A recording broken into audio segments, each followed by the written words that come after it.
Level 1 is done. We are novices no more. With the experience we gained from the first level, with the knowledge we now arm ourselves with, it's time to fine-tune our abilities and take you further towards mastering the game of poker. What started as potential could just change your life. Let's begin level 2 with the art form that is betting. I'm all in. There's no right or wrong way to play poker. There's not one method that will guarantee success, but there are ways and means for you to maximize your chances of winning. There are good habits and bad habits. There are situations to avoid and situations to seek.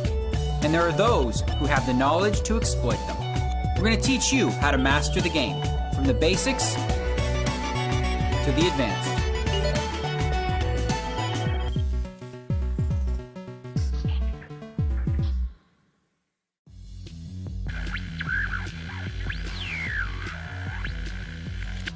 Welcome to Level 2, ladies and gents. You should now be a competent player.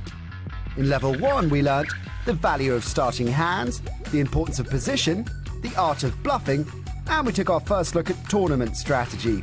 Now Level 2 begins with a closer look at betting. You thought it was simple. Well, there's more to it than meets the eye, a lot more. And in this show, we'll study the reasons to bet in detail.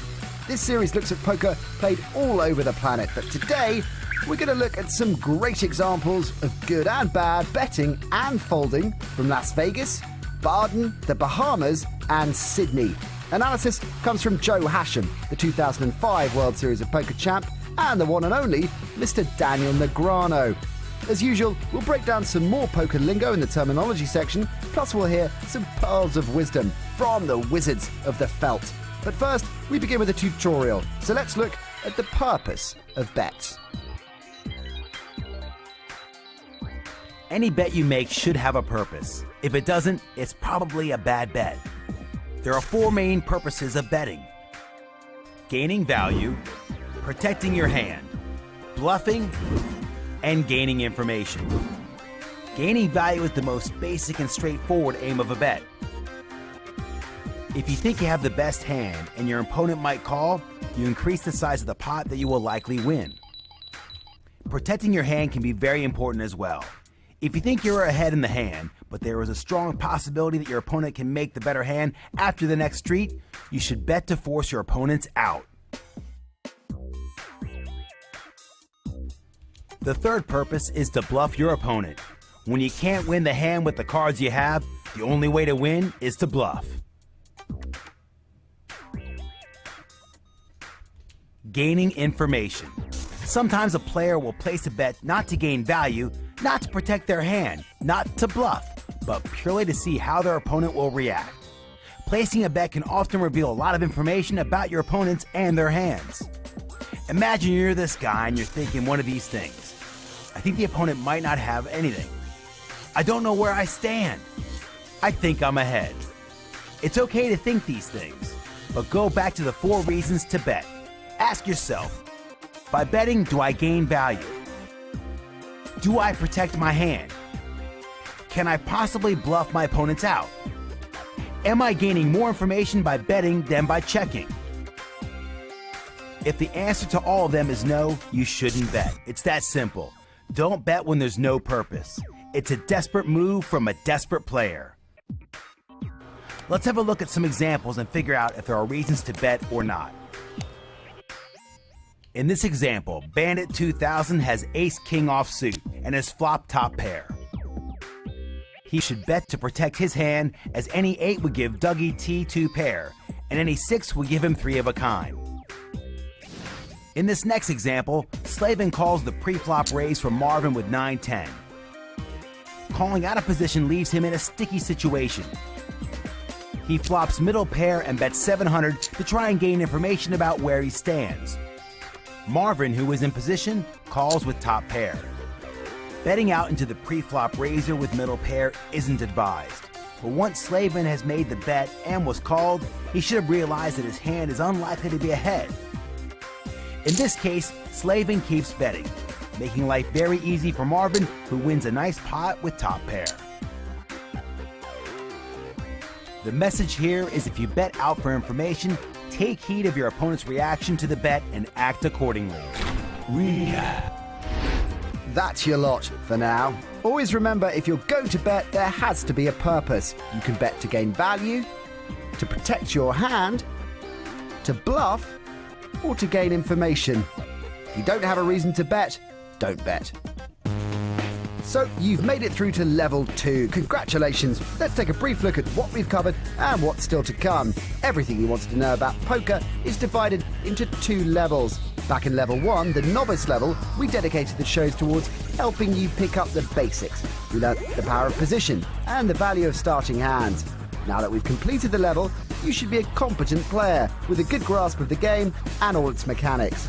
Now, this is the start of level 2, the experience level, in which we'll cover getting information from your opponents, playing styles, and the nuances of playing hands dependent on their strength and potential. Today's show is the first of 2 dedicated to the subject of betting. In the next show, we look at the skill of sizing your bets in more detail. But let's not get ahead of ourselves. Time to concentrate further on the reasons why you should bet as we open the vault. In the earlier tutorial, we explained that every bet you make should have a purpose. Here are a couple examples from the archives to show this in practice. First, we head on over to the PokerStars Caribbean Adventure. Dan Highmiller, holding ace-4 offsuit, opens the betting with a raise.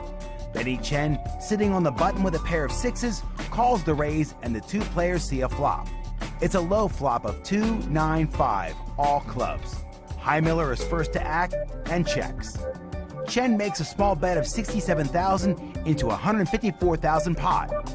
This is clearly a bet made to gain information as to the strength of his opponent's hand.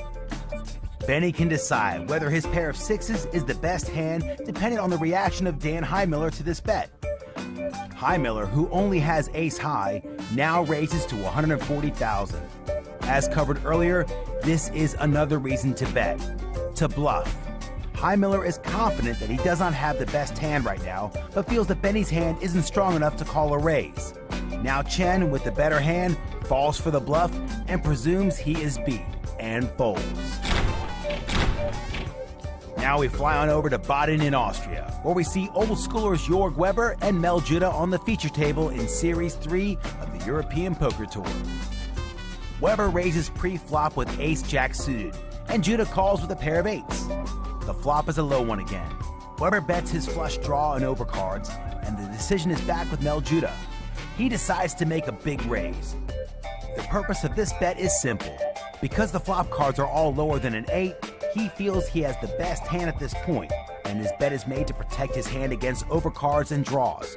Weber holds both overcards and a flush draw, but doesn't want to risk a lot of chips without a made hand, and so folds.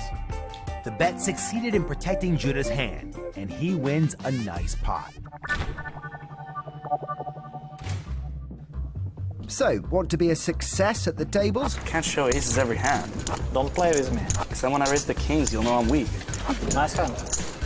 Just snap me off on jack high. One time in my life. Well, you'd better learn the lingo. Here's some cool terms for betting. 3-bet. You're making a 3-bet when you make a second raise or re-raise. Before the flop, the blinds are considered the first bet, the raise is the second bet, and the re-raise would be the third bet, or 3-bet. Post-flop, there are no blinds, so the first bet is made by the person who first put their chips into the pot. The second bet is a raise, and the third bet, or 3-bet, is a re-raise. Got that? I hope so. All the cool kids say it. 4-bet. As you can imagine, the 4-bet follows the same principle as the 3-bet. To 4-bet is basically to make a re-raise. In this example, the highlighted player has made a 4-bet. Triple barrel. To triple barrel is to bet out into the pot 3 times after the flop, turn, and river card.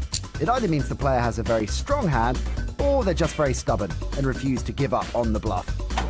String bet. A string bet is an illegal move in poker. It occurs when a player puts in the chips to call or raise and then adds more chips straight after as they attempt to make the bet.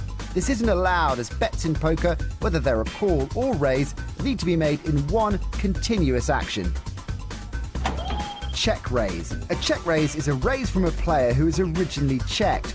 Here, player A checks after the flop, player B makes a bet, and then player A makes a raise. So player A has check raised.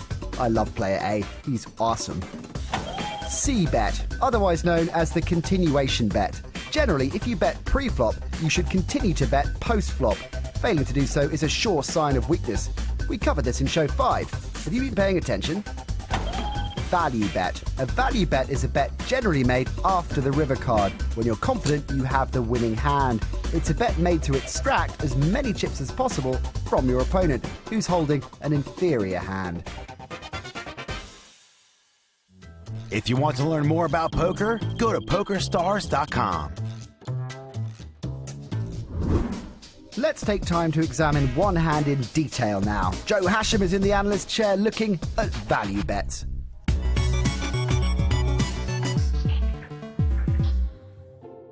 Today we're going to talk about the importance of value betting.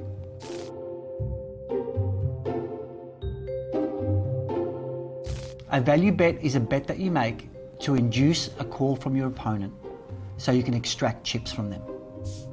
So in this hand, we see Ray raise it to 150 with a pair of aces, the best possible hand, and Mr. Razor out of the small blind calls with King Jack. King Jack is a sort of hand that can get him into trouble. Let's see what the flop brings. So the flop comes Jack high. Mr. Razor believes he has the best hand. He's got a pair of jacks with a king kicker, so it's not too bad. He elects to bet 220. Ray with a pair of aces definitely dominates a pair of jacks at this stage. Elects just to call and see what the turn brings. The turn is a 7 of clubs, a pretty harmless card. Now Mr. Razor decides that he will check and see what Ray does. Ray bets 500 chips. Mr. Razor calls. The river card is a 6 of diamonds. Mr. Razor checks. Now Ray needs to make a decision. At this point, Ray is thinking to himself that if he bets the correct amount, he'll get the call. If he bets too much, Mr. Razor will fold and he'll miss out on those chips. Ray decides that 800 is the perfect amount to bet. Mr. Razor calls and sees the bad news. Ray wins the hand.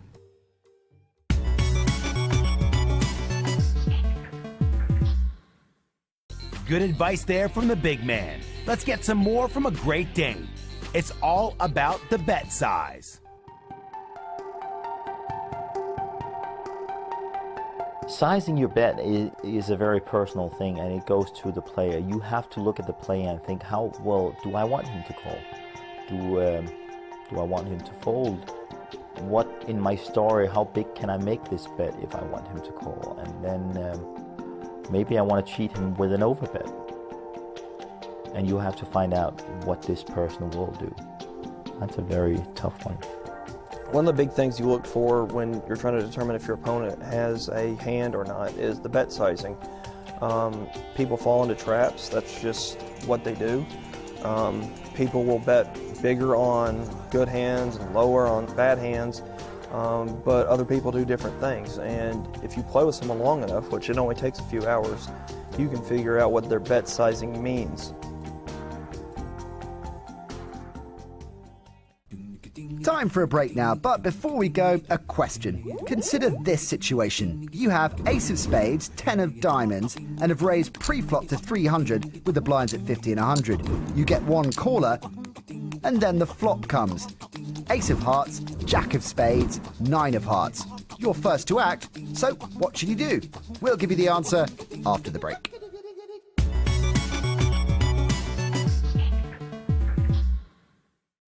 Welcome back. Before the break, we asked you what you should do if you're holding ace-10 offsuit and the flop is ace-jack-9. The pot is 750. Well, there's no definitive right or wrong answer, but it's generally accepted that you should bet in this situation, partially to gain value, but also to protect your hand from draws and the like.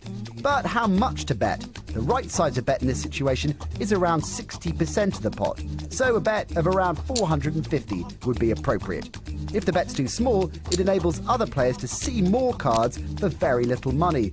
It also gives you little information about the strength of your opponent's hand.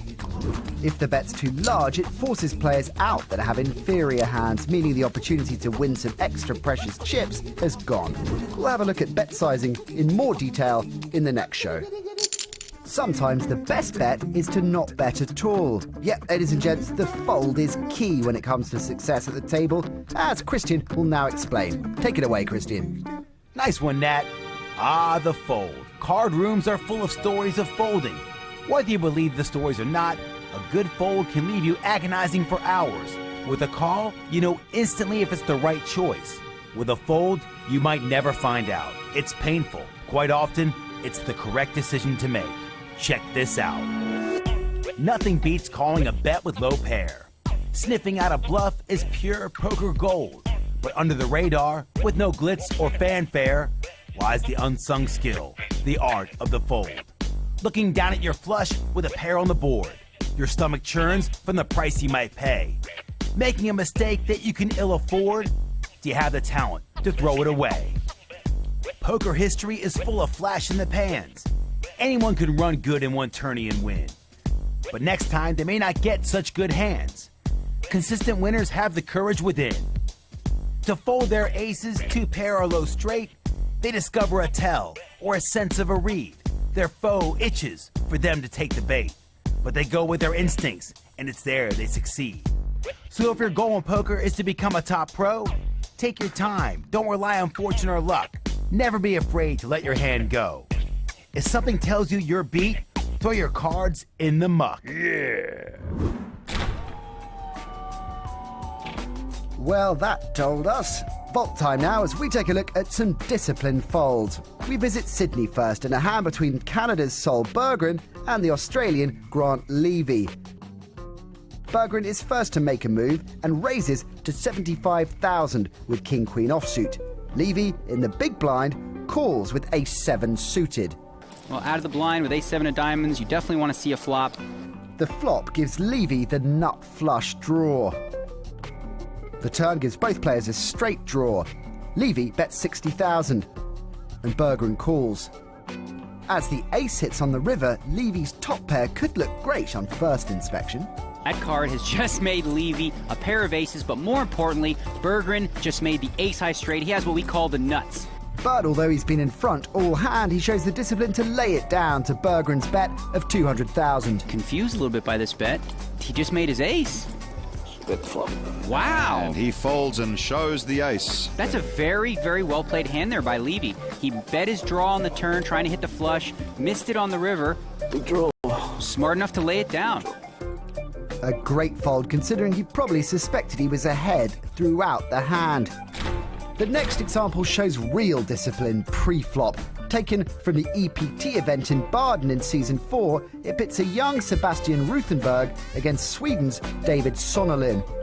Ruthenberg is holding pocket rockets and makes a standard raise to about 3 big blinds. David Sonnelin has queens, nice, and he re-raises Ruthenberg to 50,000. Before the decision gets back to Ruthenberg, Norway's Argus Spets looks down to find pocket tens. Not bad at all. But in the face of a raise and a re-raise, Arga is smart enough to know a middling pair like tens doesn't play that well, and shows the discipline to lay it down. That's a tight fold. That's a tight fold. But the fold we really want to highlight is this one. Ruthenberg figures he doesn't want to get too cute with the aces and pushes all in. I'm on it. And Sonnelin is faced with a big decision. Ask yourself, could you fold pocket queens? Well, the best players can fold the big hands. Wary of aces, kings or ace-king, Sonnelin throws them away. Discipline is what you need in poker.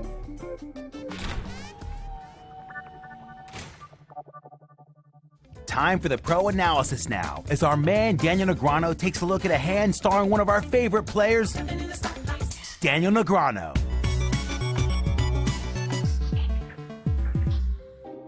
Well, in this next hand, we're going to discuss the art of folding.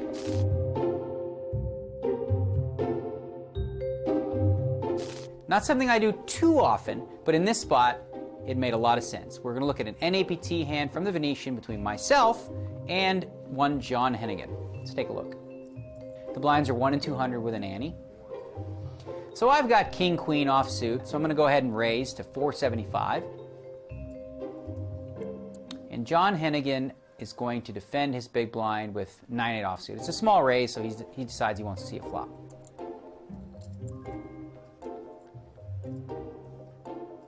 So that's a great flop, as you can see, for John, because he's got a pair of 8s and he's got an open-ended straight flush draw. As for me, I've got 2 overcards and just a straight draw. So I can catch a 9 or an ace to make a straight, but obviously, as you can see by the percentages, John Hennigan is way in front here, a 3-1 favorite. Action's gonna be on him first, and he checks it on over to me. And the way he checked and the amount of time he took, something about it made me feel like, you know, this is a flop that he very well might hit. So I decided to check behind for a couple reasons. One, you know, I didn't think I was going to get away with a bet on the flop as a bluff. And 2, I want to give myself a free chance to catch my straight, because I can still catch that straight and take the, you know, and have the best hand. So, well, there you go. What do you know? Now the turn card has given John 2 pair and an open and straight flush draw. That's a pretty big hand. However, he's well behind me because now I've got the straight. You see the percentage flip. He went from a 3-1 favorite. Now I'm at 70% to win the hand. Now he's obviously going to check here. So with 12.25 in the pot, the question for me is, what's the right bet size? I bet 1,000, which is a pretty good bet. It's about 80% of the pot. If he's going to draw to a club, I want to make sure that he pays a big price for it. And he does make the call.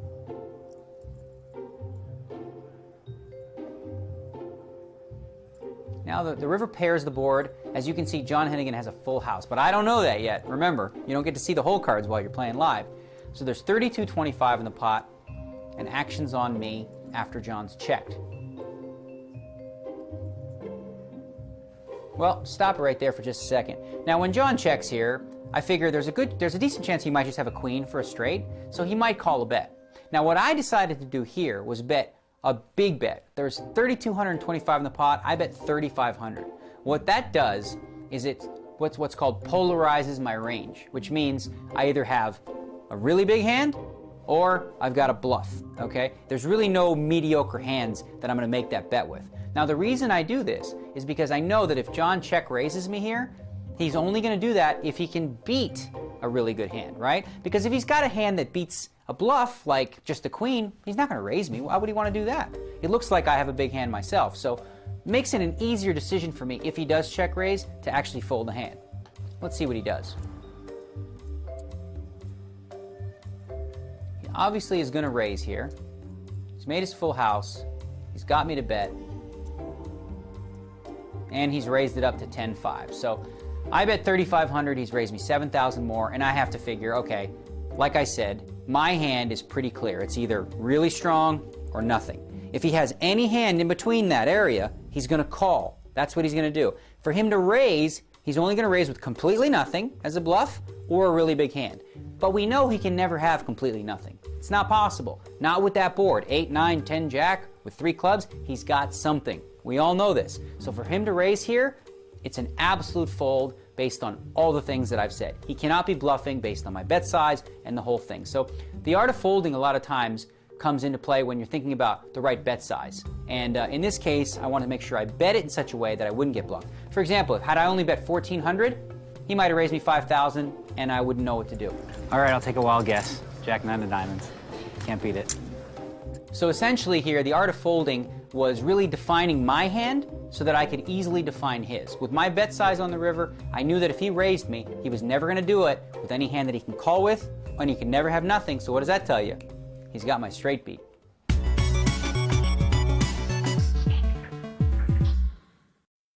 If you want to watch the show again, recap previous episodes, or join the series at a more advanced level, then go to everythingpoker.com. So you've had your first taster of level 2, and while it might not be everything you wanted to know about poker, we have covered the 4 reasons to bet: gaining value, protecting your hand, bluffing, and gathering information. And we looked at the ability to make a disciplined fold when the information gathered suggests you're beaten. To practice all you have learned in the show today, go to PokerStars.com and follow the simple instructions for downloading the free software. Once on the site, this week's task is to play a sit-and-go tournament and consider the reasons why you bet before you do it. Analyze your own game, and you will quickly see the results. Here's what's coming up next time. We look at betting again, but in more detail, paying close attention to the size of the bet you make. Daniel Negreanu shows us how it's done as he spars online. We review action from EPT London, and finally, we return to the Bahamas, where we hear more priceless insight from David Williams, Joe Hashim, Fatima De Mello, and Luca Pagano. All coming up in the next show. Do not miss it. This is the greatest card game on the planet, ladies and gents. Let's master it together.